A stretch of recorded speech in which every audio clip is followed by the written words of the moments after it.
This is the Akko ACR 98 Mini. It's an acrylic board that comes in a bundle on Akko's website. Inside, you get an entire keycap set from Akko ACR profile, a coiled cable, which isn't the best quality and does not come with that little silver clip in between the two. Probably won't be using this very often.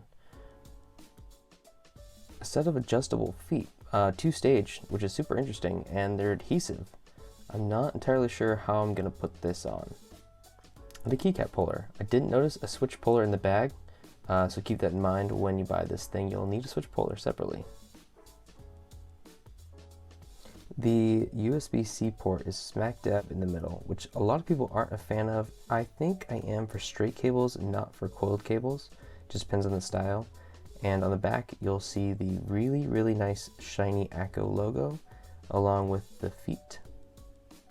The sides also feature RGB, and you can kind of see through them a little bit.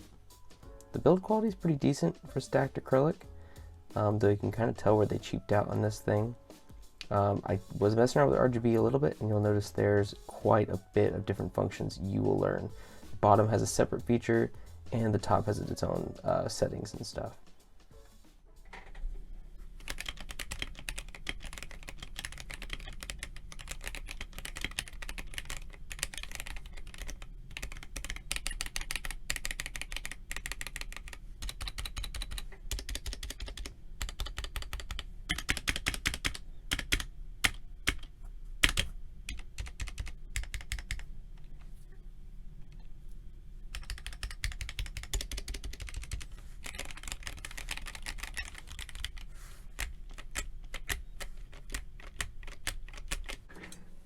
So now that we know this thing sounds like complete doo-doo stock, the stabilizers are actually probably the worst ones I've seen in quite a while. And the board sounds kind of, I don't know how to describe the sound of it, just clacky, thacky, I don't know, that's a dumb word. So we're going to start modding. Now we're going to first go with a tape mod. I'm not sure what the inside of this is going to look like, so we're going to have to find out. A tape mod, some foam if we can. And also we're going to switch out the switches. I know you're thinking you probably shouldn't switch out those jelly black because those sound really good. Most of the time I actually have another board with those in there.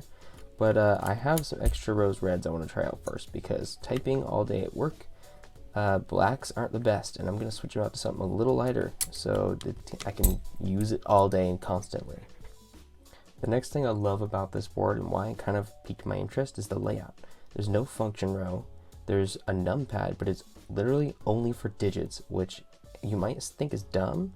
And I'd agree with you if you work in Excel or if you are like an office worker or working at a register or something like that. But I work in IT. The only thing I'm entering is IP addresses, ticket numbers, and phone numbers. And so a numpad with just numbers on it is the best thing and the most attractive thing I ever saw in my life with this keyboard.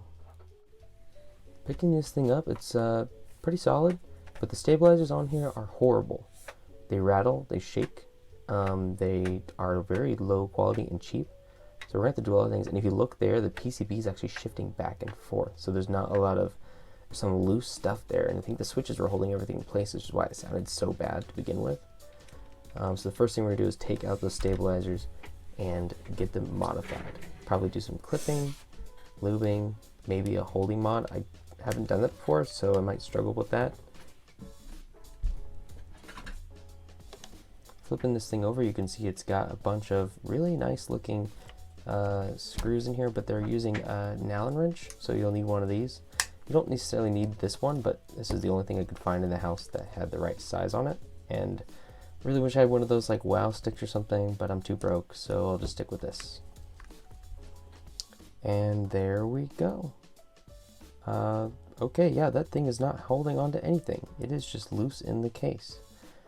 Nice PCB though, nice and pretty and white.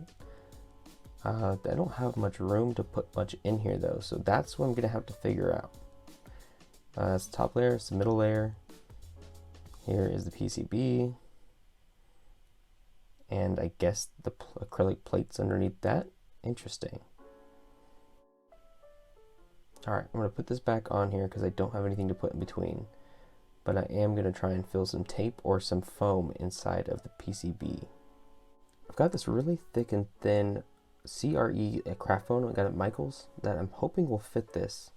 But very quickly I'm going to find out that's not gonna work because this acrylic is really, really tight to hold that PCB in place. And even though it wasn't doing a great job in the beginning,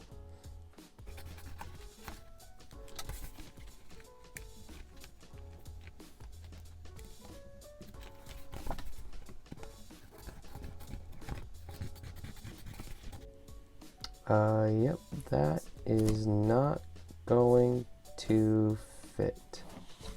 So we'll have to figure something else out here.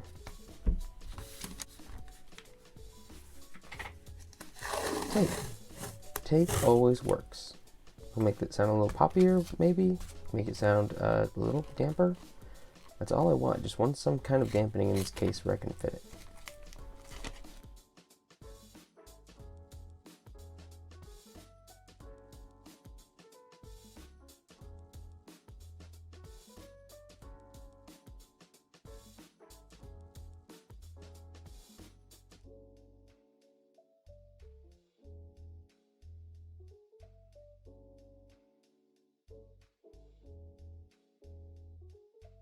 After doing the first layer, I found some foam that I think might work to put between. It's very thin, but it might do something. I'm hoping for just literally anything. Please, please.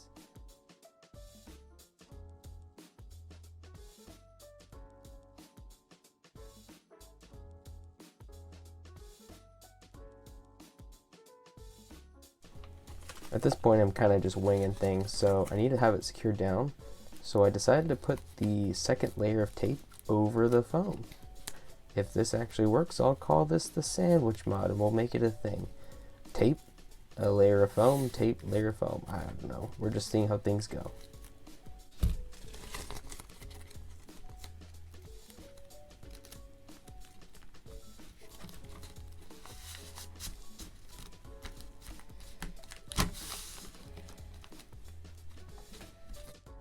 Putting the lid back on, and oh man, I think it's gonna fit this time.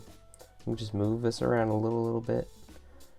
Oh, thank goodness it's gonna fit. Yes, perfect. When putting the screws back in, I made sure to put the screws in first to make sure the acrylic all lines up and nothing gets caught or kind of moves around. And I did the corners first and moved over to the top.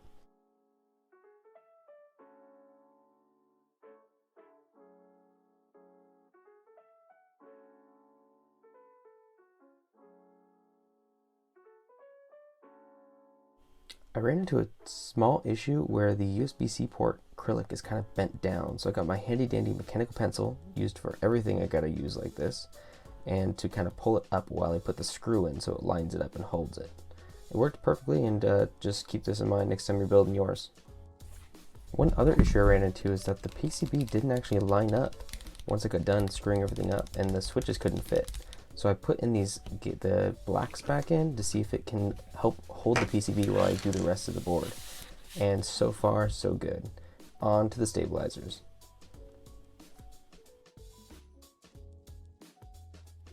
So these stabilizers will need to be clipped. As you can see, there's two little feet that sit up. They're the thin ones.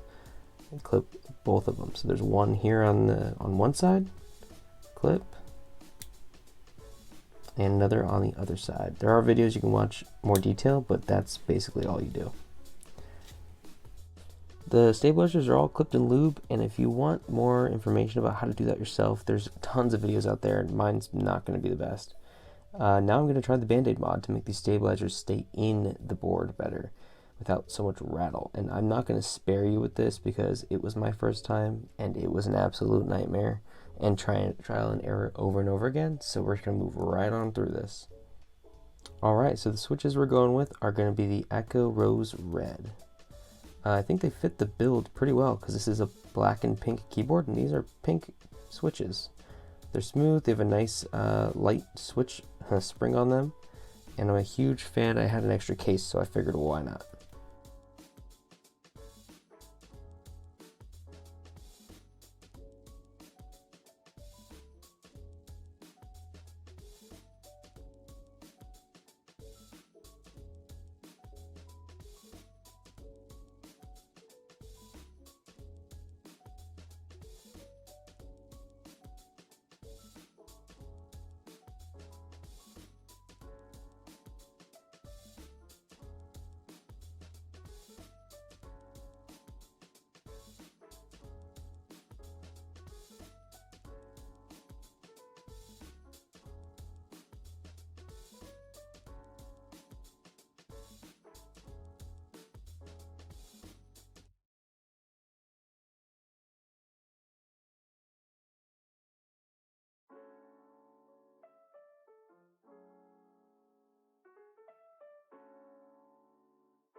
Overall, I like the sound I got out of this at the end of it.